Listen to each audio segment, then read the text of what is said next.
My name is Kobe Bryant. I'm 17 years old, and I've been lucky enough to live not only in different parts of the United States, but Europe as well. My father played professional basketball. He played for the Philadelphia 76ers, the Houston Rockets, and the San Diego Clippers. He played professional basketball for 8 years, and after his eighth year, he decided that it would be best for him to move on and to take his talent elsewhere. So we packed our bags and moved to Italy, where he played professional basketball again for 8 years. At the time, I was only 6 years old, and I was pretty much clueless about the whole situation. But my parents basically told me, Kobe, you're going to an Italian school, we want you to learn a new language, and when you're young, you just basically do whatever your parents tell you to do with no questions asked. So I said, fine, I'm gonna learn this new language, which I did. I can speak Italian fluently. And I met a lot of new faces, a lot of interesting people, and Italy became my home. My heart is there, and my heart will always be there. So it's very hard. My father told us that he's retiring from the game of basketball and that it was time for us to come back to America. I didn't want to come back, and my sisters didn't want to come back. But when it was time to start school, I thought that me and my sisters would be together, the same school, just like in Italy. But my sisters were older than I was. They were starting high school. So Sheree and Shay attended Lower Marion High School, and I was stuck at Bala Cynwyd Middle School. And it was very hard getting adjusted, simply because I had a lot of trouble understanding English and the slang. But one thing I had in common with some of my other students and classmates was basketball. And unfortunately, because of the lack of communication with my peers, I wasn't invited to parties or friendly gatherings on the weekend. So on Fridays and Saturdays, I would go in my rec room with my basketball and basically dribble myself to sleep. And I think that was the best thing that could have ever happened to me, because during those lonely hours in the rec room, I discovered the hunger, the motivation, and the desire to be the best possible basketball player that I could be. And here I am today, giving an oral presentation in English class, not only in front of Mr. Rigby's camera, but the camera of Prism and ESPN. And I enjoy it. I enjoy all the attention, because it's a great feeling to know that you set a goal for yourself and you were able to reach that goal and to knock it down.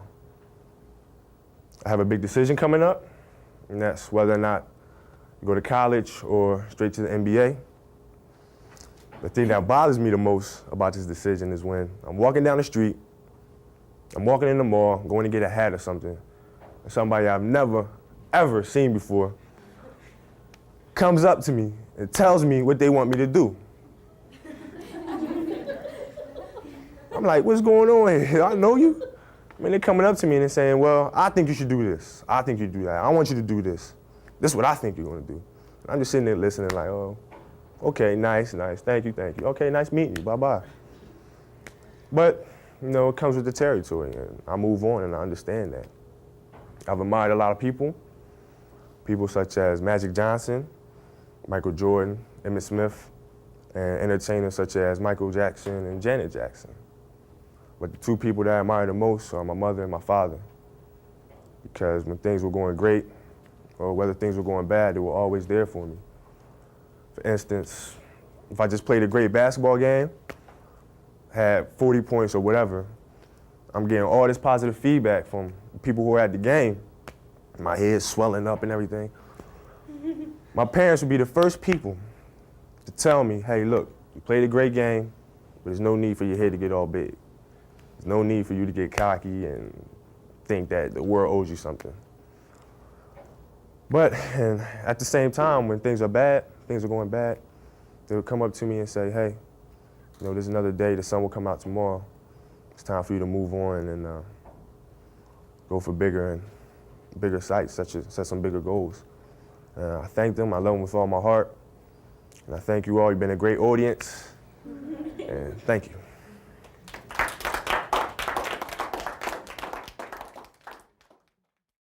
You really, you really consider Italy home? That's where you grew up? That's where I grew up. That's where my friends are, and that's where I basically learned the facts of life. So that's my home. You speak Italian? Yes, I do. That was your first language then? Exactly. Is it true, and if so, tell me just a little bit in your words, is it true you had a tough time when you came back with the English language? Yeah, I had a real tough time. I had trouble not speaking English, but understanding English. Because when I was over there, me and my sisters would talk, but we would talk at an even pace. When I came back over here, everybody was like motor mouth. Everybody was running real fast, talking all types of slang. I really didn't understand. So I had difficulty understanding what they were saying. What is the best thing about Italy? The best thing about Italy is everybody believes in family values. Family comes first. And if you're walking down the street, if you don't know the person speaks to you. Hi, I'm Kobe, or, how are you doing? And whereas over here, it's like, if I don't know you, I'm not gonna speak to you. I'm gonna look at you evil or something. But over there, everybody's very friendly. They get to know everybody. A lot of people would say, how could a young man growing up in Italy turn out to be one of the top 2 high school basketball players in the country? How could that be? Well, once I came back from Italy, well, first of all, when I was in Italy, I was a pretty good basketball player over there. But everybody said, once you come back to America, you're not going to be as good because the talent is so much higher, competition is so much better. So when I came back, it was really one of my top goals to become one of the best here in America. I wanted to prove everybody wrong that told me I couldn't do it. When I came back here, I just played as hard as I possibly could and played every single moment. And here I am.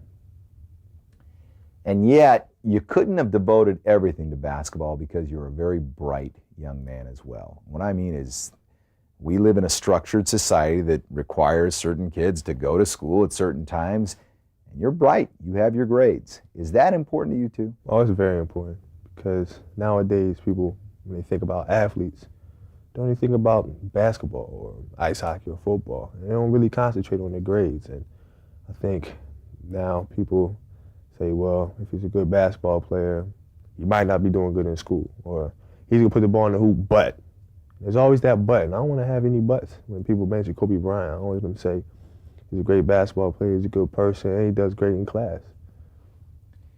Is that what makes you extremely satisfied? Because that's what we've heard all along the way. And when we got to know you a little bit better, we were drawn to, yeah, you can play hoops, but there's 100 kids we see a year that can play hoops. It's like, wow, this guy's a sharp young man. Is that what you like hearing? Yes, that's what I like hearing. I know that I'm a pretty good basketball player. People come up to me and compliment me on my basketball every day. But I wouldn't mind hearing, Kobe, you're a good person. You helped me out through school, or you're doing great in school, and things like that. I like to hear that kind of stuff. So you met this young man where? South Carolina, Myrtle Beach. And his name? Jared Gibson. A fan of yours? Yes. You meet him at a tournament, and he writes you a letter afterwards. Beautiful letter. What does it say? Dear Kobe, how's life treating you these days? I sincerely hope that this letter may find you in the best of health. I'm writing to thank you for the outstanding performance and character you displayed at the Beach Ball Classic. My name is Jared Gibson. I'm the little guy who continuously hung around you from Pennsylvania. Kobe, I just want you to know the tremendous impact you've had on my life in the short time I was in your presence, not only as a player, but as a person. You are real, down to earth, and we're accessible to your fans. What I admire most is the 1,000 you scored on your SAT scores. The special relationship you have with your dad. Fame nor money can buy you that. The game of life has dealt you the perfect hand. You're intelligent, have a loving family, and you're a very gifted basketball player. The pot of gold at the end of the rainbow in life awaits you. Grab it.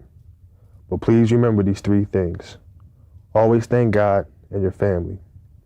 2, the hard work it took you to succeed and what it's going to take to keep you there. 3, never forget us little guys who saw you at the beginning of your rise to stardom. just as you've touched me and given me the inspiration to be somebody, there will be thousands more in the future. Stay humble, stay focused, stay real. That's really a touching letter. Yeah. What are things that, now that you've had an opportunity to read again, I'm sure you've read it many times, what are the things that jump out at you, that seem real to you, that you do need to think about? Well, the thing when he said, stay focused, stay real, that's very important to me, because you hear about athletes who, before they reach stardom, you know, you see them and slap files with you, speak to you or whatever. And then when they reach stardom and get money or whatever, they kind of stick their noses up, you know, and say, well, the world owes me something. And that's something I don't want to ever be looked at. You know, I want to stay myself. And when people see me on the street, they can just come up to me, speak to me, Kobe, how you doing? And it's just a great, he helps me stay focused when he writes letters like this, when people write me letters like this, because they inspire me. You know, I look at this wall and describe it to me. Well, it's basically pictures from my years of high school days in Lower Marion. When I won the Player of the Year. You have a couple of pictures of the summer tournaments, AAU, and the Player of the Year pictures, and just basically what I've accomplished so far in high school. So far, there's a lot ahead. Yeah, I'm looking forward to it. I'm ready to get it on, finish this high school season strongly, hopefully win the state championship. That's my ultimate goal. Hopefully I can do that. And of course, there's the summer. You get to play some more great basketball players. Your father, you know, thank goodness, no serious injury. You, no serious injury. Right. Of course, there is that unbelievable, knock on whatever is around us, possibility on any of us at any given day that something can happen. Is that why education is so important as well? Yes. I mean, you have to have something to fall back on. I'm not naive enough to believe I'm going to play NBA basketball. I'm not going to get hurt. I'm Iron Man or whatever. You have to have something to fall back on. You have to stay at an even kill. And therefore, I do good in school and I get good grades. What do you think about when you think, what am I going to do? You know, I have this unusual situation that one high school athlete, maybe every 15 years, realistically, might be able to do. What am I talking about? That's going to the NBA. Whether to go to college instead. I don't know. It's a tough decision because you have the option to go to college, get a great education, and play some basketball, or go to the NBA, play some basketball day and night, and get paid for doing so. But that is a job, and you have to realize that you're going to be missing out on a big part of your life. So it's something that I'm really going to have to concentrate on before I make a decision. Can the NBA wait? Yes, definitely can wait. Definitely can wait. I'm not just going to throw myself out there because I'm being pressured to, I'm being forced to. I'm going to take my time. I feel I'm ready, then I'm going. But it's going to be my choice and only my choice. Which brings to the other question. If you decide to go college, it's got to be LaSalle, right? It has to be. Or am I wrong? Oh, I hear that every day. Everybody comes up to me and says, well, you have to go to LaSalle because your father's there. And that's not true. My father has raised me to be an individual. My mother's raised me to be an individual. They've always said, Kobe, I want you to make your own decision. My father tells me this every day. He says, Kobe, I don't want you to come to LaSalle because I'm there. I want you to come to LaSalle, to play some basketball, get a great education. He doesn't want me to just go to LaSalle and 20 years from now come back and say, hey, Dad, I made a mistake. I should have listened to my gut feeling and went elsewhere. He doesn't want me to do that. He wants me to make my own choice, so I have no regrets in the future. You talk very passionately about family.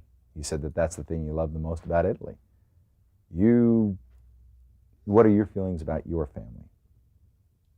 I love them so much. I can't explain it. I love my mother so much. She's done so much for me. My father too. My sisters as well. They've always been there for me. My mother and father, when we're in the house, the people that are there, I can rely on, I can count on whenever I need something. And once I step outside the house and step onto the streets and go to school, my sisters have always been there for me. Ever since I was a little kid, they were like my shield in the sword fight. They've always been there for me, protecting me from right and wrong. And still to this day, they do that. And I love them with all my heart. So, Sheree and Shay, if you're listening, I love you so, so much. What is it about this game that you love? Hearing the ball bounce, the feeling that you get out making a great pass, walking on the hardwood, lacing up your sneakers. I just love it. I love jumping, I love dunking, I love hearing the crowd going ooh and ah. The whole game is just tremendous, I sound like an NBA commercial or something, like I love this game, But I do, I love it. Did you ever consider any other sport? I tried to play football when I was in 6th grade. I like playing football, I like running up and down the field. But I got a little too tall. I was a little too tall to play a running back, and people started hitting me in my legs, and I didn't feel very good, so that was the end of that. What's your favorite shot? Pull-up shot. I love it because you have an opportunity to make your defender dance, do a little dance for you. Get the ball at the top of the key, put a little move on him, the defender's falling back, you take him to one spot, he thinks you're going to the basket, he slides all the way back, and you just pull up right in his face. I love that. Honest answer. Would you rather do something spectacular offensively or defensively? Defensively. No question. Because I can come down, I can do 1,001 dunks, it doesn't matter. But the guy's coming at you full speed, and I'm in there protecting the house. The guy's going up trying to dunk or whatever, and I go up, and I just catch the ball, and I throw it out of bounds, but block it so I can start a fast break. I love that. It gives me such a big thrill. You rise to meet the challenge, regardless. You obviously know that there's some people that say you're ready for the NBA right now, and you know what? There's some people that say that you actually need some work for your college game. What do you say? I say thank you for the feedback. Everybody has their own opinion. Everybody sees you at a different level. So I'm going to listen and see what I need to work on. Go out there, work on my skills. Somebody says, Kobe, you need to work on a certain aspect of your game. Then I'm going to go and I'm going to do it. And next time they see me play, I'm going to say, hey, look, I worked on it. Now what? What do I have to work on now? And if they have something else that they want me to work on, I'll go out and do the same thing. So I just really accept it, take it in stride, and work on it. The name Kobe's a great name. I got to tell you, I like that name. Your dad told me what it means in Japanese. Tender beef? I just don't see you and look and go, tender beef. Yeah, that's kind of far off, I guess. I like my name. It's just pretty smooth. It's different. Kind of like your game. I like to think so. It's documented, it's factual, that Kevin Garnett did not have his grades. Right. Okay? Kevin Garnett's in the NBA. He's not blowing people away in the NBA. Do you think that because of all of the spotlight, that once again, oh my gosh, another guy did it. Since Sean Kemp, somebody did it. Do you think that people are going to go, there's another kid, thinks he can do it, doesn't have his grades, going to the NBA? Do you think about that? No. Because people will say, well, he doesn't have his grades. He doesn't have his grades. Until they read the paper the morning, or like if I do decide to come out and say, hey, this guy's pretty smart. He has a 3.0 GPA, got 1080 on his SATs. Maybe he's not just just another kid just coming in thinking he can run things. So if they have any doubt, they'll see it right there in the paper right in front of them. If Kevin Garnett did not go directly from high school to the NBA last year, would you even be thinking about it? Yep, that was my goal since 9th grade, believe it or not. I told one of my best friends, and still my best friend to this day, I said, I'm a senior in high school, I want to have the option to either go to the NBA or go to college. I didn't know if he believed me. I didn't know if anybody believed me. But that was a goal that I've always had. And I really didn't look and say, oh, Kevin Garnett did it. Now I'm seriously going to consider trying to do it. It wasn't like that. I've been raised to be an individual. And regardless of if Kevin stayed in college or went to college or whatever, I'd still be in the same situation I am today. Do you think, have you thought, will it be enough for me to know that I could have gone to the NBA? Might that be enough for you? And might that be the reason that you go to college? No. The reason I go to college is because I feel that I need more experience, I need more maturity, and that I have some growing up to do. And that I want to go and experience the college life and get that education while I was there. Can you tell me honestly right now, do you know what you're going to do? No. It's like a balance beam. Like 1 week I said to myself, hey, I would like to go to the NBA. That's what I'm going to do. Because I think I saw Chicago play Orlando or something. I got excited. Then I see North Carolina play Duke.